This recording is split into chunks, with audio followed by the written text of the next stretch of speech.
அதுக்குள்ள என்ன அவசரம்? வண்டி ஒண்ணு சேல்ஸுக்கு இருக்கு, யார் அதிக விலை குடுக்குறாங்களோ கொடுத்துருவேன்ற மாதிரியே சொல்றீங்க. லவ்வுங்க.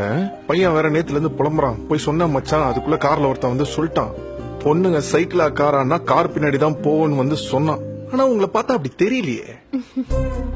ஆனா இவன் அப்படி சொன்னாலும் புரியலையே. ஒருவேளை உங்க மேல வச்சிருக்க லவ் அதிகமாயிடுச்சுன்னு நினைக்கிறேன். ஆனா ஒண்ணுங்க, இந்த மாதிரி பசங்களை தாங்க லவ் பண்ணும். ஏன்னா பணக்கார பசங்க 15 லட்சம் ரூபா கொடுத்து காரை வாங்குவானுங்க. ஆனா 50 ரூபா கொடுத்து டோக்கன் போடுறதுக்கு கஞ்சத்தனம் போட்டுக்கிட்டு மரத்துக்கடியில கொண்டு போய் விட்டுருவானுங்க.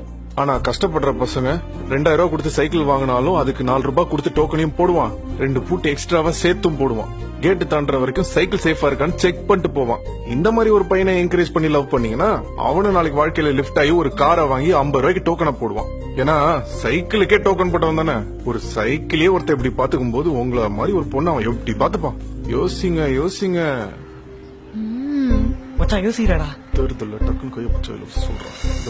I love you. Thank you. நல்லா இருந்தீங்கன்னா சரி, ஏமாத்திராதீங்க. நீயும் ஏமாத்திராத. சரி மச்சான், சரி மச்சான்.